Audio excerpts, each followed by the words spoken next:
Joining us is America's favorite judge, the host of the People's Court, Judge Wapner, and another name known in every court throughout the world, Judge Gabor. Welcome.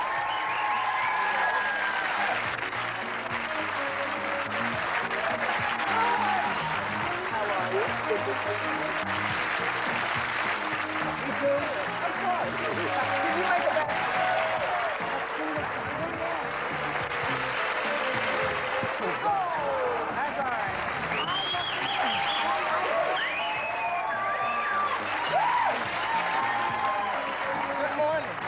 Good morning, sweetheart. Who is this? That's Genghis Khan the second. Genghis Khan the second? That's my baby. He has to be with me. He's so insecure, like all my husbands. Why do you have a color-coordinated... Well, we done it in downstairs here. We thought it's prettier because he had a blue necklace on and a red. We screwed up his outfit today, so they, so they fixed him up. Well, that's really... That's one of my children. I have 7 dogs and 9 horses, and I only work to support them.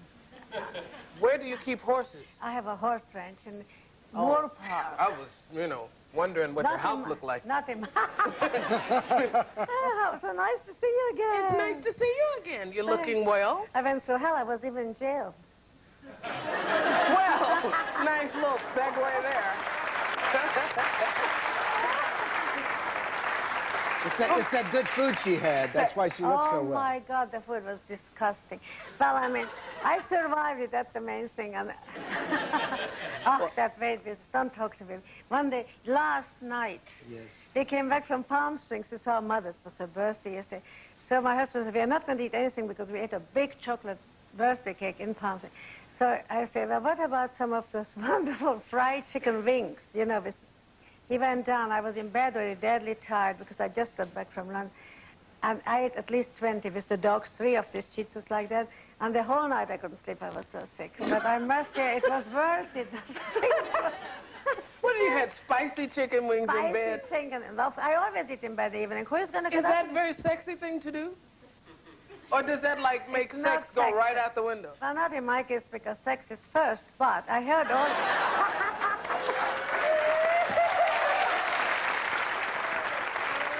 But I must say one thing. My husband said these wings are almost as good as sex. Oh. Well, obviously somebody's doing it wrong, Judge. Not in my household. You mean I get a chance? Yes, now it's good.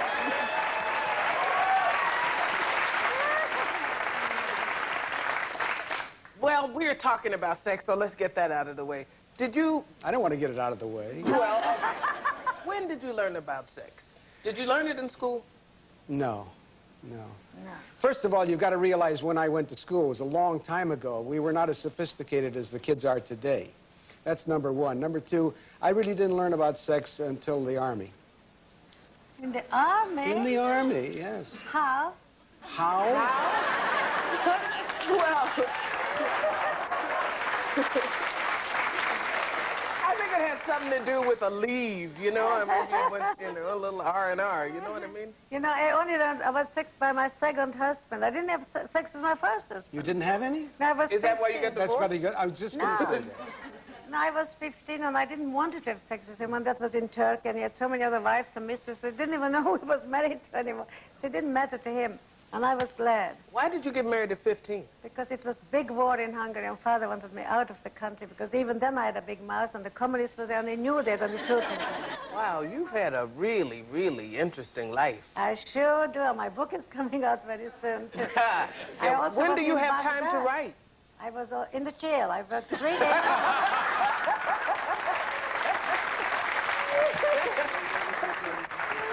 Now, Judge Wapner, have you ever... First of all, should I call you Judge Wapner? Or no one ever knows that you have a first name? My first name is Joe. Judge Joe Wapner. But now, have you ever broken the law? You seem like such an upstanding young man. That's right. He's a gorgeous-looking man. That's right. Fact. Thank you. Have you ever broken the law? I hope. Well, I admitted this on the Pat Sajak show once. Oh, well, forget it. We don't want to talk about it. What happened was that I went into the 5 and 10 cent store, And for some reason, it was a crazy reason, I don't know, but I wanted a pair of dice. And I took them. And I didn't pay for them. I think they were probably 5 or 10 cents. Did you get My caught? first and only transgression. Did you get caught? No, no.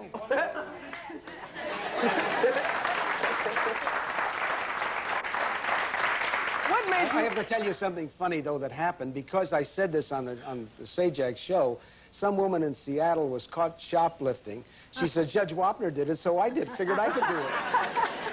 Which is kind of crazy, isn't it? Have you ever regretted a decision that you made on the bench?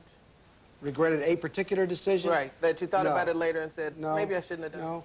You know, it's just like the umpire in a baseball game. You call them as you see them, and then you go home and forget about it. You have to. Oh, well, I don't think I don't mean that I was always right, but you can't brood about it, because when you start doing that, you can't be a good judge.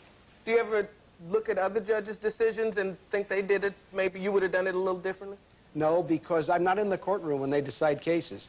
And you can only really decide a case when you've heard the evidence yourself and looked at the witnesses But do you yourself. listen to the evidence? Because Judge Rubin didn't listen to my evidence.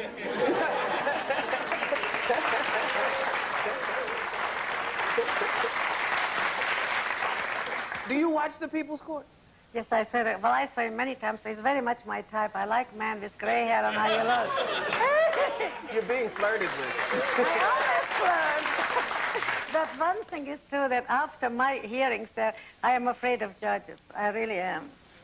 Why? Well, Why are because- you trying to hold my hand here? I tell you why, because when I'm a European woman, we came to America very young, and we wanted righteousness, or right, how you say. And I mean, I think that if I'm a judge, then you have to listen to both sides of the case, not just on one side. And Absolutely. but he did not, because when my people came and testified, You think that there was a miscarriage of justice in your case? I really do. Really? I really handle. Listen, guys, on one basis. On what basis? I was stopped for an expired driver's license. 15 minutes later in the sun, he never came and gave me a ticket or nothing. And he said to me a very vulgar word which meant, go, go. And I thought, I understood I can go. And when I went, well, I don't understand the whole thing, but I mean, this thing could have been completely forgotten if a newspaper lady doesn't come to my house and says to me, Miss Gabor, it happens all the time. The police is so unbelievably tough on ladies, on women. Why don't you fight it through? And I don't know why she said, but I should have never fought it through. I proved, nobody believes how brutal the police was. He took my face and hit me twice with the hood. He broke nearly my arms, his fingers crooked for a lifetime. He tore 2 ligaments. Yeah, but nobody listens to that. This is a 6'4" policeman with a bulletproof vest and a gun. And I was in a little cocktail dress. What could I have done to this man with an expired driver's license? I tried to get myself out of it. I don't want to get into it, but that was not right. I was even in Baghdad 2 months, and I know how the people behave there. I would be surprised if in Baghdad they would do that to an absolute innocent woman for no reason. I mean, I had an expired driver's and give me a ticket. In Baghdad, you probably wouldn't have had your hand broken or your finger broken. You probably chopped it off. For what? For what? In Baghdad? But what did I do? First tell me what I'm not going to go into your case. Oh, no. Well,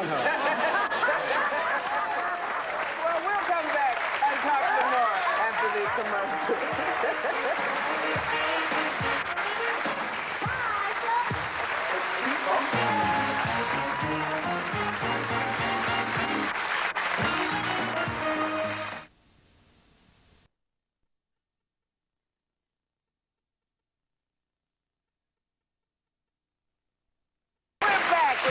Judge Gabor and Judge Wapner. Now, Judge Wapner, you are known around the world. The People's Court is seen in how many countries? Well, I think it's about 20 different countries. Really? I speak Spanish in a real deep voice. Really? I think we have a clip of that. Can we see that now? Yes. There we have it. Trata de llegar al fondo de esta disputa y ordena los hechos. You know what? Leí la demanda y sé que están bajo juramento. Señorita Levitt, ¿quiere decirme qué relación tenía con la demandada? Trabajé como manicurista en su salón.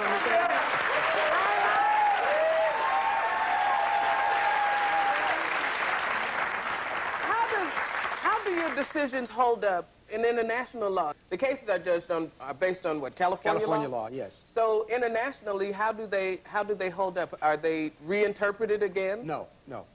It's just the same case. Really? Yes. What's the strangest case you ever had? Strangest case probably was a fellow who was a television repairman. Man brought his set in, went to pick it up. Television repairman said he lost it. So the man sued for the cost of the television set. The man countersued for $1,000. He says because he went home that night, he was arguing with a man in his dream. It was all verbal until finally he says that the right cross came across and he hit himself in the face and knocked out his front tooth. He says, see?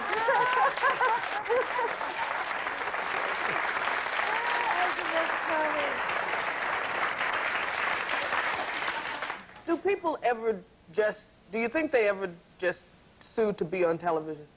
Well, they might, but the possibility of them getting on because of that is very slim.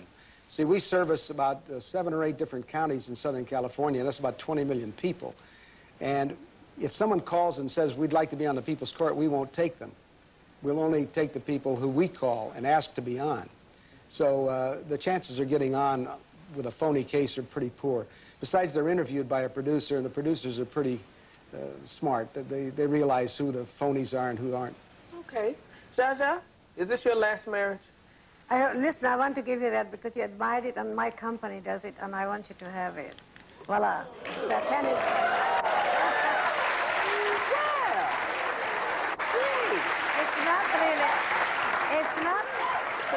It's not really diamonds, it's zirconium. And you know, my company in Ohio, Clinton, Ohio.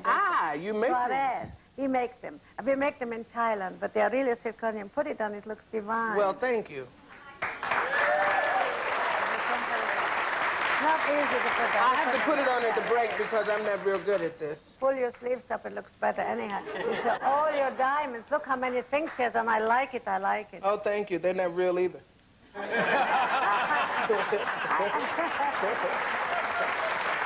back after these commercials and see what else I can get off these people.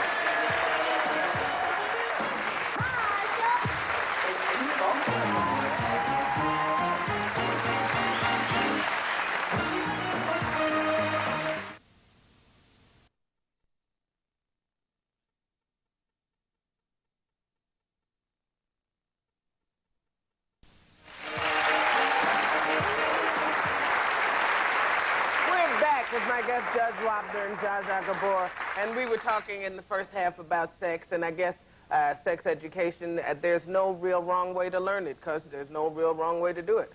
You're not right. There's a wrong way to do it. The kids start too young in America, all over the world, too young. They should wait until they get married. Until they get diamonds. Oh, good idea, too. Thank you, Judge Wapner, for being here. We'll look for you on the People's Court every day. Thank you. Thank you. And Jaja, this is your cream and your... This is my... your company? No, I just give my name, but the cream is my cream, and this is a new thing. Anybody has a little bit of wrinkles, you don't have one damage, but anybody has a little bit of... She doesn't have a wrinkle. Has a little bit of cream, put it on, and for 8 hours, you don't have a wrinkle, and 8 hours later, of course...